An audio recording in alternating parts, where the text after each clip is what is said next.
All right, we are live and I am using Zoom and I'm live streaming through on Facebook Live. So this is an interesting little setup. I'm glad we were able to make it work today. I wanted to be able to share out some graphics to you and so that you'll be able to see all of the things that we've been looking at and talking about. So on today's episode of TaeTalk, we're going to be talking about mental health during crisis. Specifically, we'll be talking about the issues of reopening schools right now in for face-to-face instruction during a pandemic. Just talking about how school is going to be drastically different in person because of the guidelines to help protect us and keep us safe from this virus. So I wanted to bring in someone who would have a little bit more insight on the mental health aspect beyond my few classes of child psychology in college. I like to get some extra feedback and a little extra help as far as learning and making sure that we are able to understand um, childhood trauma and all of those things. So I have asked one of my colleagues, Ms. Christopher Williams, who is a certified professional life coach with over 15 years of education transformation experience. She made it her mission to leave any school that she's worked at better than she finds them. She's currently the CEO and lead consultant for Epic Educators, as well as a math and science instructional coach. During her time in education, she's taught science at both middle and the high school levels. She served as department chair, assistant director for Project Aware. She's PBIS district coordinator, academic service learning program director, a 21st Century Learning Center program coordinator.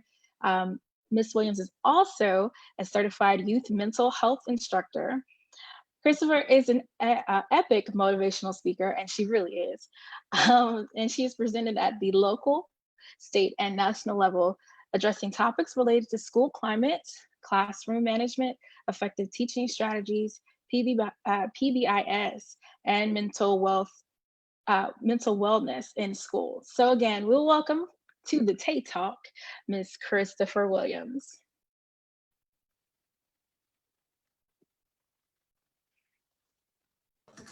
Okay, I was still muted, sorry. How are you doing today? I am good, how are you? I'm doing wonderful. Ready to talk about some mental health? Yes. Okay. So, one of my big things that I've been seeing parents and teachers talk about was we need to get our kids back to school so they can be socialized. Um, but I've read some articles. I've been reading some articles from some clinical therapists who say that school is not going to be the option. School is actually probably going to cause more harm than good. So, Chris, can you talk about that a little bit more? All right, so socialization is huge. As humans, we want to be around other people. We need those connections. We have to form relationships, and we are all, really wanting that right now because we've been isolated for so long. Unfortunately, I don't know that school will be like that when we get back. I've had several parents contact me and say, but what about socialization? And I want them to see their friends. We just don't know what school is actually going to look like when we get back. Will they be able to actually socialize and be with each other? We're already talking about the fact that they're going to have to stay 3 to 6 feet apart. They're going to be wearing masks. They're not going to be able to touch. They're not going to be able to eat in the lunchrooms together. They're going to be isolated to classrooms. Movement is going to be limited. So a lot of what school looked like before, as far as that ability to socialize, is not going to be there. I think kids have figured out that socializing through social media and other forms of technology, they're used to it. We're not so much used to it as adults. So they're ahead of the curve. And I know we've complained for years about social media and all the technology, but perhaps this is what we were gearing up for. Perhaps we're ahead of the curve in this whole evolutionary shift toward technology. But we're gonna have to find different ways to still meet the needs of humans to socialize and figure out what that looks like in a different context, because school is just not gonna be what it was like before. And so the idea that we're gonna send our kids back and they're going to just do what they did before, first of all, shouldn't be our goal. And secondly, if we follow the protocols and procedures that are needed in order for us to be safe in schools, that's not going to really be what we want our kids to be doing anyway. Absolutely. I had one of my friends send me a text message, and he was like, "Hey, we need to talk about Maslow's hierarchy of learning." And I was like, "Oh, absolutely." Okay, Yes. so as a teacher, of course, we have to take classes in child psychology and basic psychology and things of that nature. One of those things that we talk about is Maslow's hierarchy of learning, which it just basically gives you a pyramid of all of the things that are necessary in order for ourselves or our students to learn or to be safe and feel safe in order to learn. And so we have our basic psychological needs, and I'll show you the graphic if I can pull it up and share my screen. Doo-doo-doo. While you're doing that, There I it just is. want to shout you out and say that you're doing such an amazing job with advocacy and really, making all of us think about what is our purpose as a teacher? Is it just to, stand in front of the classroom and give these facts and information? We got to, take some different approaches. So I appreciate you, stepping out there. I told you I don't like video, but, for the masses, I could do this. Absolutely. I mean, I've been researching public education and statistics and data because, I've been writing my dissertation. And like I was saying on my Facebook status a couple of days ago, like the first sentence in the literature review says children in poverty. And, because public education is a majority of public education, these students are from students of low socioeconomic backgrounds, or they're students of color, or Black and brown children. If you think about who this coronavirus is affecting, primarily, it's those students. And so I don't want to be in a situation where we're losing any of our students or we're losing any of our colleagues who are older, and they're also in a high risk category. So in a way, you have the virus who can attack a large amount of our population, both students and teachers. There was another article that was saying that I want to say one in four or 1 in 6 of the teaching population is going to possibly catch the coronavirus. That doesn't necessarily mean that we're going to die from it, but the fact of the matter that if we are forced to go back into our working at a school in a school building, then we're putting ourselves at risk. So I just don't understand how we're having conversations about teaching teaching in school, when as teachers, we really can do our jobs and do our jobs with fidelity virtually. It won't be like how we used to do it, but it will handle the educational needs of our students for what we need to do for right now to get us through.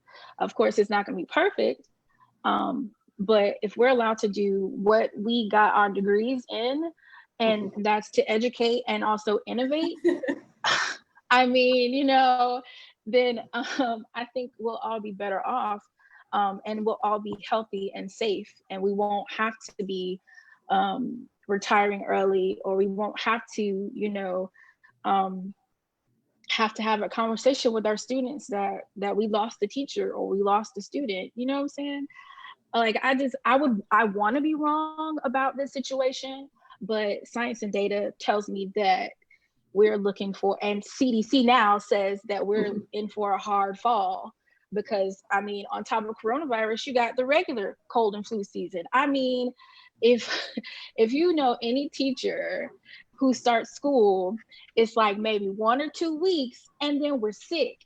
Sick. Why are we sick? Because we've been by ourselves, or with only our families for 2 weeks, or for 8 weeks or 10 weeks, and then we get back and we're inundated with germs and all this other stuff from all these children. We love them to death, but oh my gosh, cough, cough in there, not in your hands, and don't be shaking and touching on Johnny and little Susie. But if anybody knows, we know as teachers how germs are spread in a school situation, and it's just so many unknowns with what's going on and how the district is going to handle it. And we're talking about, at the start, before they push back dates for my school districts, primarily, we were supposed to start on August the 3rd. That's like 2 weeks from now. And I'm Yeah. just like, what PPE has been delivered? What shields have been placed up? What hand sanitizer has been delivered? Like, I and then they're not mandate none, exactly. And they're not mandating that the children are wearing masks. So I don't feel comfortable teaching you if you come in my classroom and you don't have on a mask, because I might be exposed, or you might be exposed. I don't feel like in person's in the thing to do. And so with Maslow's hierarchy of learning, it talks about a couple of different things here, and I'll share my screen. So at the base level, there we go. At the base level, you have your psychological, physiological needs. So you have food, water, warmth, and rest. So that's your basic human needs that you need. The second level is the safety needs, security, and ultimately safety. So automatically, these first two levels are huge. And I want to talk about the first level, because that's one of the reasons why people say, oh, the schools have to open up. Some of the kids, they don't eat unless they're at school. Well, I'm like, that shouldn't be something that's placed, one, that shouldn't be something that's placed on public school education. Two, we were still feeding these children even though we weren't in the school building. If anything, we were feeding these kids, okay? So and I was like, we can still do this. I know one county, I think it was Rockdale County, the cafeteria staff was still working daily, getting those getting those two breakfast and lunches out. And then our bus drivers would take their route just like they normally do and drop them off. Yep. I mean, in my county, the food was set up, and they had a little drive-through line, and they got the 2 meals, breakfast and lunch, every day. We don't have to be in the building in order for our children to be served, and to be able to do what they need to do, and to still be fed. So I don't understand, again, why we have to physically have our children in this building. I want to bring a thing on that base level, Tay. So one of the things that's mentioned there, just our physiological needs, is also, about feeling safe enough to be in the environment, and breathing one of those things. And one of the first things that we have to do is implement face masks, which for some, that can cause issues if they have underlying conditions. And so I know a lot of counties are putting in place that there are requirements for students and staff to wear masks, but then there's also stipulations of if for these reasons you don't have to. And that really does go back to those physiological needs, that some people have different levels of things like asthma affecting them, that don't allow them to wear a mask. So just that first level is problematic. Another thing that's on there is water. In our district, we're turning off water fountains, and students are being asked to bring in their own water bottles and things like that. So we're cutting off a lot of the basic needs right at the base, in order make this happen. Rightfully so. I think we should turn off water fountains, and I think you should wear a mask. But with that, think about what we're also getting rid of. And then with the security needs, and this is just for teachers in general, security of employment is included in that. Security of safety and resources. And if teachers are not feeling safe to go back, if teachers don't have the resources that they need in order to feel safe, if teachers don't feel like their jobs are secure, if they don't come back, if they don't do whatever, the school system is pushing out, they don't feel safe enough and secure enough to be able to speak out, they're also suffering. And we'll get into some of those effects of stress and anxiety that a lot of teachers are dealing with right now. But teachers are dealing with the bottom two levels. So if we're not feeling safe and secure and have our needs met, there's no way we're going to be able to step into classrooms and meet the needs of our students on top of that. Right, absolutely. You have, and I've been watching and talking to some different teachers, and they're not wanting to go back in the classroom. I have teachers who have underlying health conditions, or who have a lot of my friends, I have friends that are pregnant who are absolutely terrified, because just because they're pregnant, it causes them to be in a high risk category. I have friends who are thinking about taking early retirement, using FMLA. They're getting a lot of BS answers from their central office and their HR department about what they do if they don't feel like they can be in the classroom. And it's just, I can't believe that as educators, we're being forced to make these literally life or death situations. So let's talk about the social aspect of things. Like, you have a lot of children who receive mental health therapy or social therapy in school. So what are some of the solutions, the virtual solutions for these, instead of us being in school, to continue to be able to support our students? Definitely. So a lot of the therapeutic offices, whether it be for mental health services or for speech therapy or whatever the case may be, offer telehealth services, whether it's telemental health. A lot of offices that were operating out of school buildings moved to Zoom and, did sessions that way. Again, obviously not as 100% as effective as being in person and being able to check on people, but it was an option for businesses and therapists to move their sessions online. And it's actually something that's being promoted in a lot of school systems, is telemental health, where those services are being pushed out through school systems. So students don't have to check out of school and don't have to miss days, but they have a place that they can go in a building, in front of a computer, still talk to a therapist and be in a safe environment while still at school. But that can still be accomplished at home. I think that we just have to think outside the box and start reimagining what education looks like until we get a handle on this virus, because it's going to be more than students that are going to need these services. The stress level of teachers, anxiety about going back, the unknown, the teachers that are walking back into classrooms not able to even start planning because we don't know what it looks like to be a teacher right now. Teachers are used to, maybe taking a week or so off during the summer, but the whole time they're exploring, they're studying, they're planning, they're revamping their year. And at this point, it's really hard to do that when you don't know how many students you're going to have, what the classroom is going to look like. And so the ability for us to move to online for things like mental health services, speech therapy, are things that parents are going to have to step up and, yes, help with, but are things that can be done. Absolutely.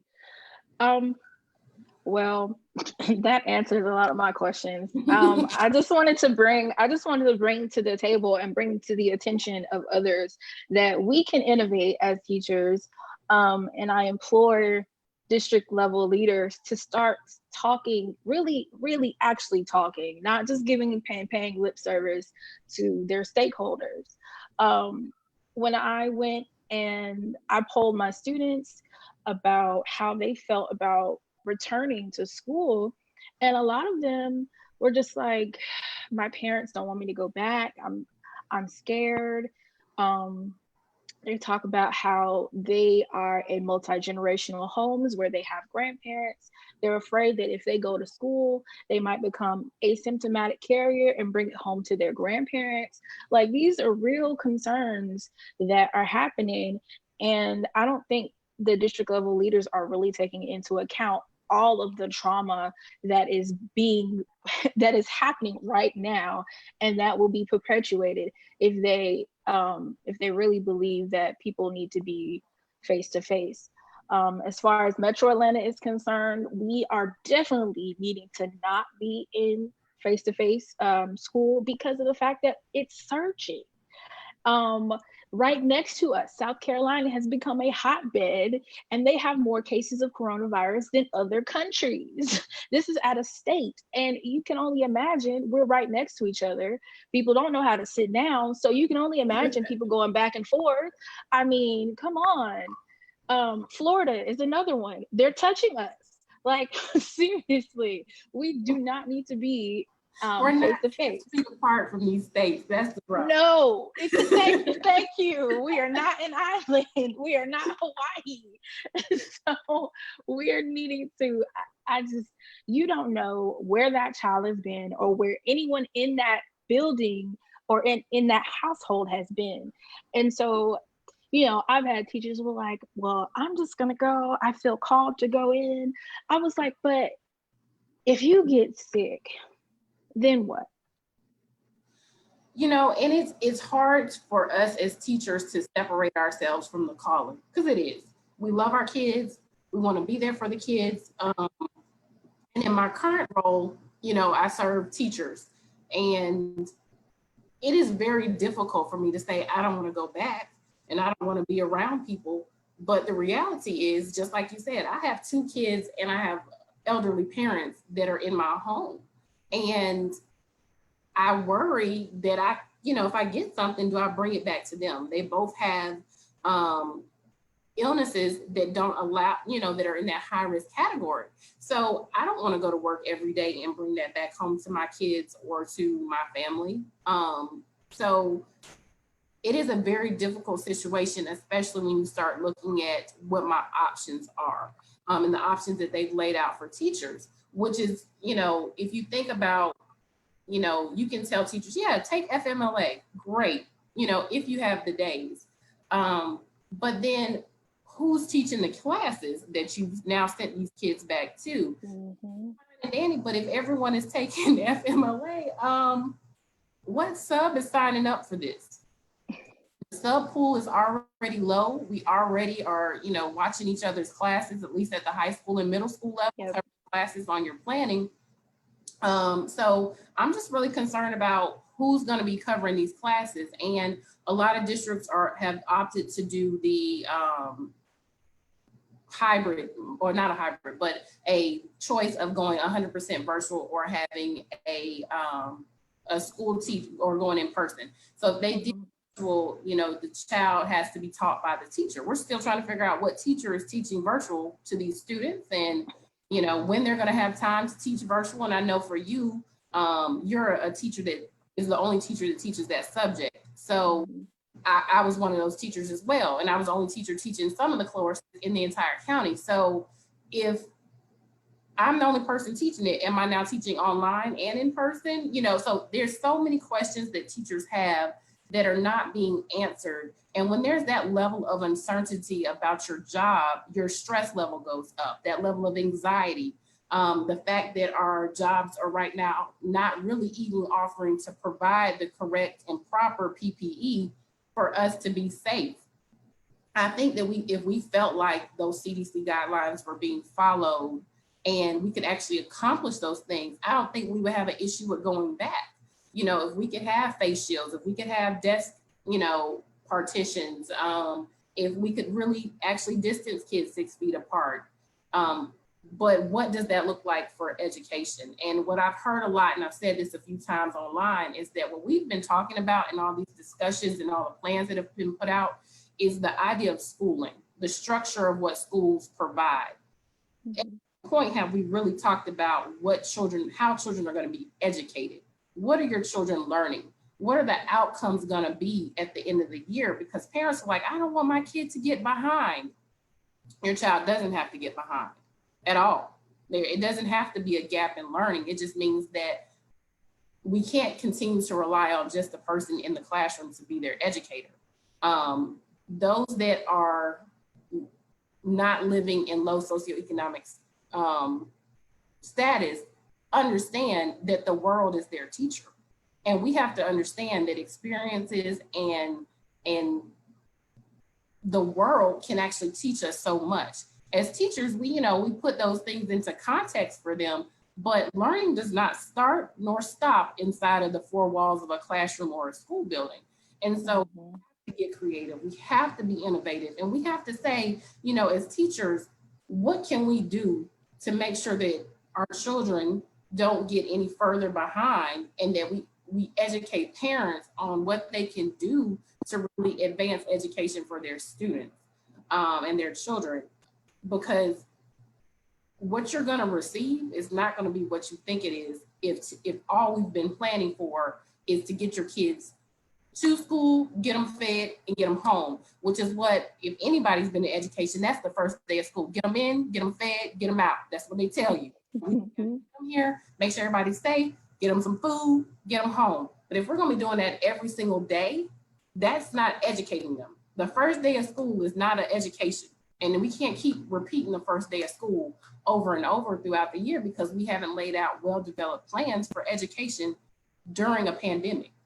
Got out in March, a lot of schools, we fumbled on what it would look like to educate kids online because we thought it was only going to be for a few weeks. And so a lot of parents, I think, are jaded that they think that their teachers are not equipped to educate them online. Well, in that aspect for a lot of us, especially those that were transitioning in school systems that weren't prepared to have platforms to teach online. But I think with proper planning and allowing teachers to meet online and be innovative about what they're teaching, you might actually find out that your children might get a better education.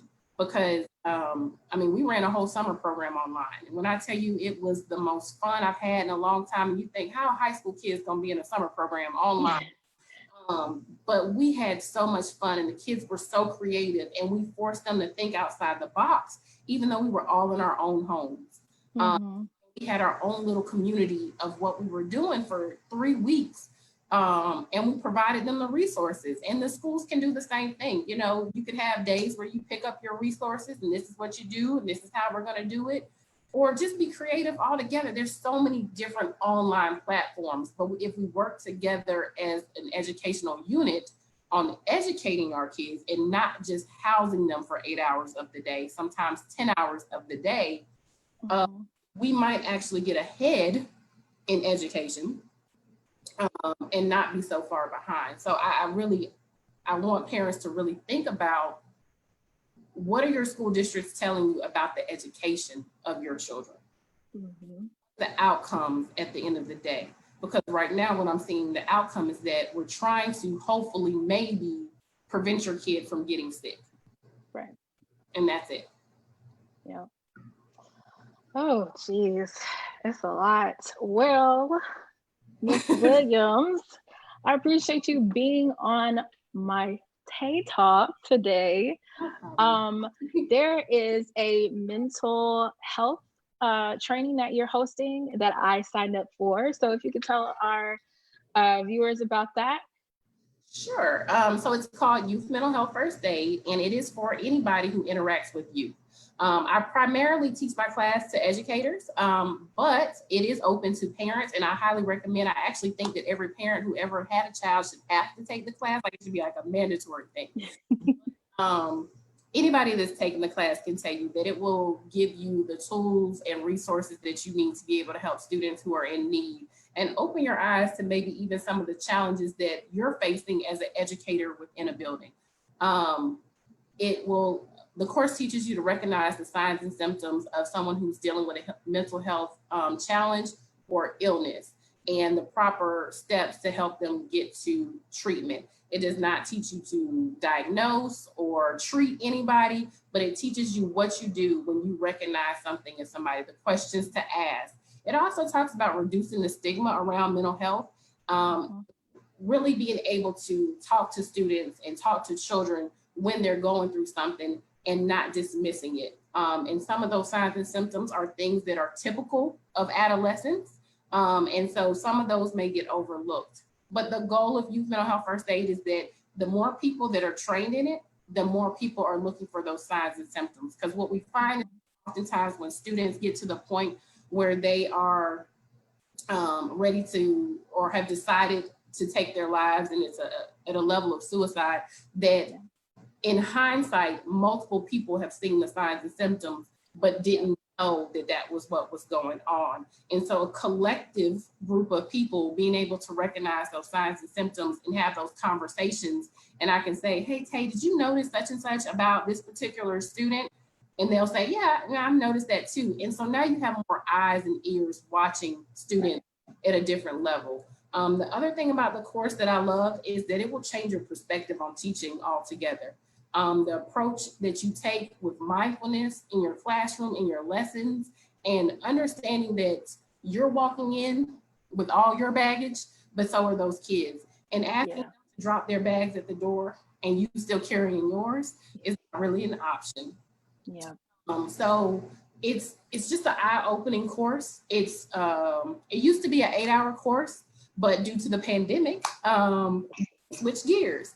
And National Council for Mental Health actually created a virtual version of it. And that is what I have decided to get certified in and teach it that way, because I just don't, again, feel safe teaching it in person right now. So the course is actually only 6.5 hours now. 2 of those hours are self-paced online modules. And then there's a 4-hour Zoom session, 4.5-hour Zoom session. I've taught one. And because the conversation was so great, it did last the whole 4.5 hours. But the Zoom session that follows goes back through all of the information that you learned during the self-paced portion. And then we do some activities. We talk about situations, run through some scenarios, some what ifs this was happening in your particular school, or what if it was happening with this child. And we talk about, as a group, how would we problem solve around this? Who could you go to? What resources in your particular city, your school, your town? You know, what resources do you have access to for you? And then at the end of the course, you are certified to be a first aider, mental health first aider for 3 years, and go out and impact the world in a more positive way. I appreciate you so much. And that's about it for TaeTalk episode number 3. Again, I implore you, if you're a parent, if you're a teacher, if you're a student, if you're a community person, let your voice be heard. Let these people know your concerns about reopening schools for face-to-face instruction. We have better options. They just gotta ask us our opinion. They gotta ask us for our solutions, because I know plenty of brilliant educators. And Ms. Williams, I appreciate you. You are one of them. So again, I appreciate you. thank you so much again. Thank you all for watching or watching a recording.